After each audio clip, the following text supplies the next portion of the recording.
जब ते राम ब्याही घर आए, नित नव मंगल मोद बधाए। जब से राम जी ब्याह करके अयोध्या आए, नित नव मंगल, रोज नया नया उत्सव, नित नव मंगल कौशलपुरी, नित नव मंगल होता। आप रामायण पढ़ना, राम जी जब अवतरित हुए उस समय अयोध्या की जो महिमा है उससे भी कहीं ज्यादा अयोध्या की दिव्य महिमा का वर्णन उस समय किया जब भगवान ब्याह करके अयोध्या में आए। क्यों? बोले अब श्री जी आ गई ना, श्री जी के आने से अयोध्या का वैभव और भी दिव्यतम हो गया।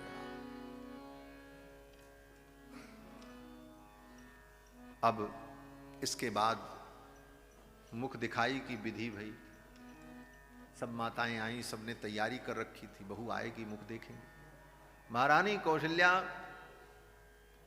9 लखा हार बना करके रखी थी, हीरे पन्ने जड़वा करके बहू को दूंगी। सबसे पहले महारानी कौशल्या ने जानकी जी का मुख दर्शन किया। जब किशोरी जी का घूंघट उठाया, कौशल्या जी को बड़ा गर्व था। क्या गर्व था? बोले कुछ भी हो, कितनी भी सुंदर बहू हो, लेकिन मेरे राम से तो 19 ही होगी, 20 नहीं हो सकती। मेरे राम के समान तो कोई हो ही नहीं सकता। इस बात का महारानी कौशल्या को गर्व था। लेकिन जो ही जानकी जी का घूंघट उठाया और कौशल्या ने जी देखा तो कौशल्या जी देखती रह गई। कौशल्या जी ने कहा, बेटी मुझे बड़ा गर्व था कि बहू जो भी होगी मेरे बेटे से 19 होगी, लेकिन बेटी आज मेरा गर्व चूर हो गया। तू तो मेरे लाघों से भी बड़ी सुंदर है, अद्भुत। मैं तुझे क्या दूं? ये 9 लखा हार जो मैंने बनवाया ये तेरे योग्य नहीं है। 9 लखा हार तो बनवाया था महारानी कौशल्या ने, लेकिन मुंह दिखाई में वो नहीं दिया। महारानी कौशल्या ने कहा, बेटी राम तेरा पति है और राम मेरा बेटा है, उस पर तेरा भी अधिकार है और मेरा भी अधिकार है, लेकिन आज तेरे मुखमंडल का दर्शन करके मैं अपना अधिकार भी तुझे ही सौंपती हूं। राम केवल तेरा है, इसके अतिरिक्त मैं तुझे कुछ नहीं दे सकती। महारानी कौशल्या ने कहा, राम केवल तेरा, मैं अपना अधिकार भी छोड़ती हूं राम पर से, राम तुम्हारा। महारानी केकई ने सुंदर सोने का महल बनवाया था मुंह दिखाई में देने का, जिसका नाम कनक भवन। आज भी वो स्थल है भगवान का नित्य निवास, श्री कनक भवन। किसी जमाने में वो सोने का था, कनक भवन। और वो बनवा करके सारी साज सज्जा से सुसज्जित करके तैयार रखा था महारानी के ने कि भगवान रघुनंदन आएंगे विवाह करके, तो वर वधू के रहने के लिए कोई महल होना चाहिए। तो ये नूतन नवीन महल यही मैं मुंह दिखाई में दूं। महारानी केकई ने जानकी जी का मुखमंडल देखा और वो सोने का महल, कनक भवन मुंह दिखाई में दिया।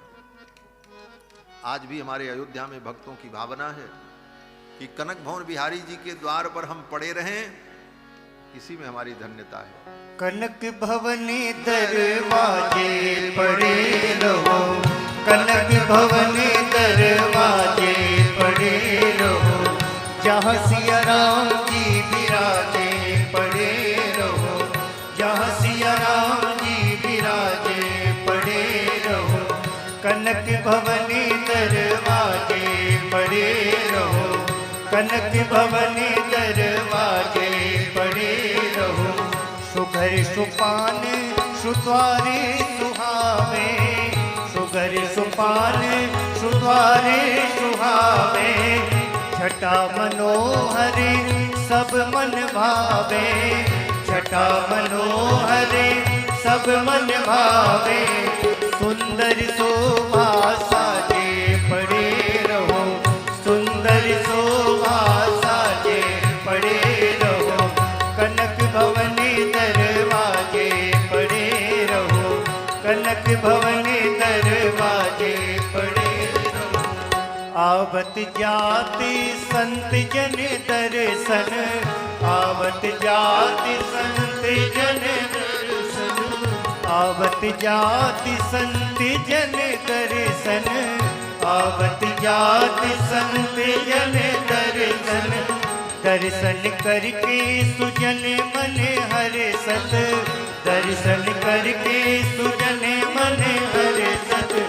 देखत कली मल भागे पड़े रहो, देखत कली मल भागे पड़े रहो, कनक भवन दरवाजे पड़े रहो, कनक भवन दरवाजे पड़े रहो।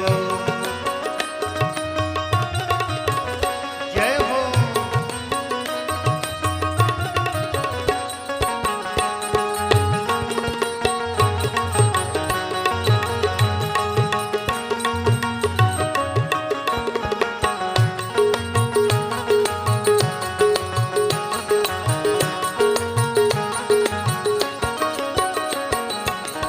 अवध बिहारी सिंहासन सोहे, अवध बिहारी सिंहासन सोहे, अवध बिहारी सिंहासन सोहे, अवध बिहारी सिंहासन सोहे।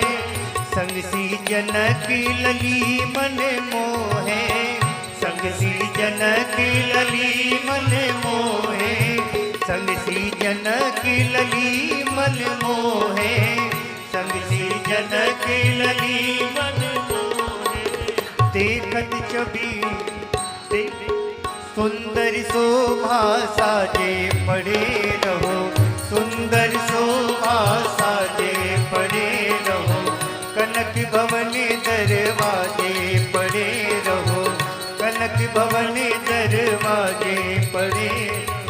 श्री सिया राम रूप ही हारी, श्री सिया राम रूप ही हारी, श्री सिया राम रूप ही हारी, श्री सिया राम रूप ही हारी।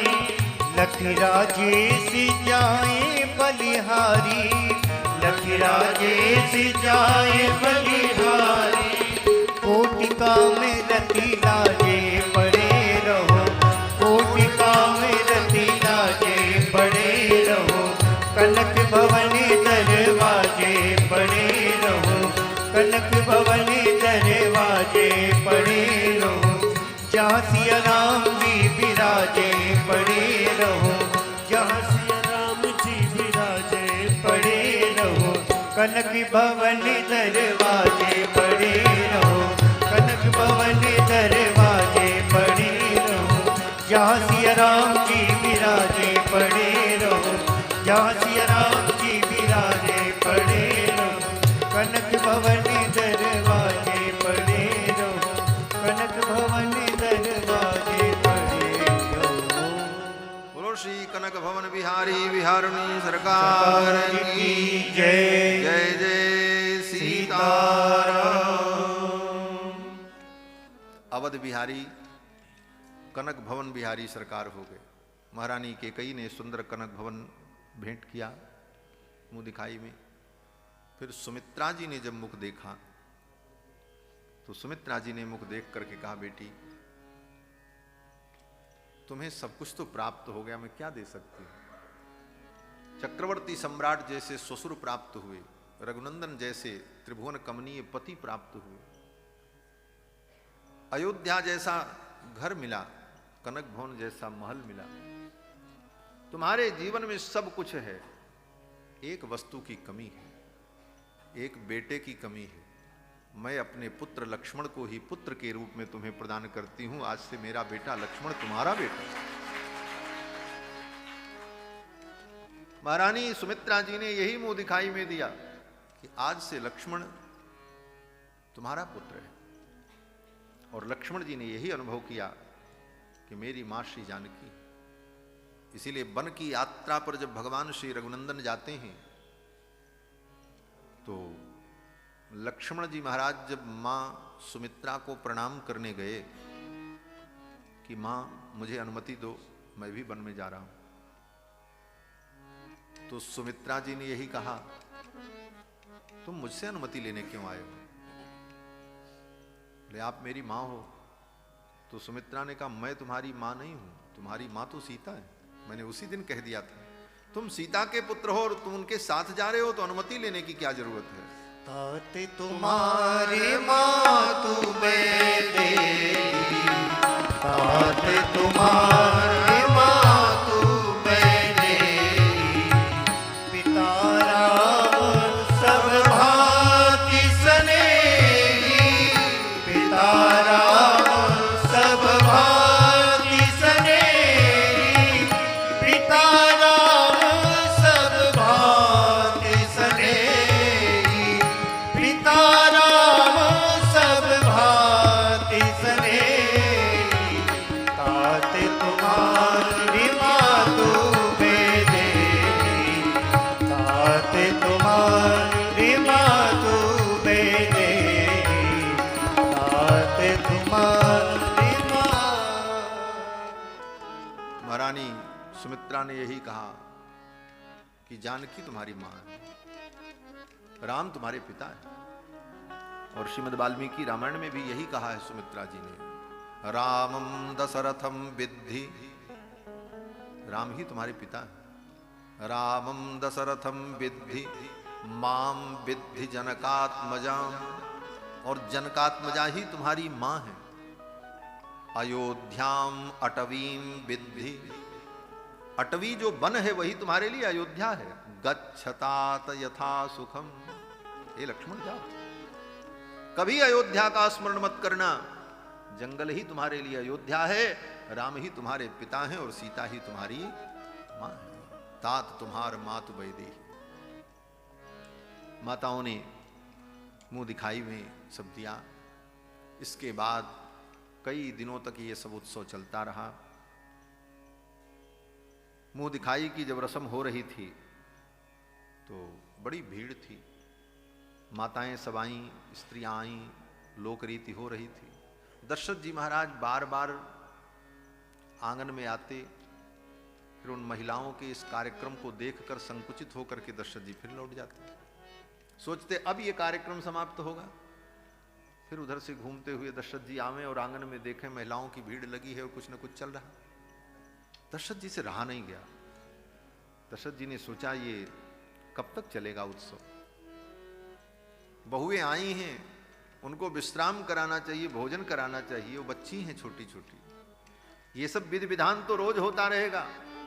अंत में जब रहा नहीं गया तो दशरथ जी महाराज आए और दशरथ जी ने आकर के महारानी कौशल्या से कहा, बस अब ये विधि व्यवहार बंद करो, ये सब बाद में होगा। ये छोटी छोटी बहुएं आई हैं, ये बच्चियां हैं, पर घर आई हैं, इनकी साज संभार करो, इनको कुछ भोजन कराओ, इन्हें भूख लगी होगी, और ये सब रीति तो बाद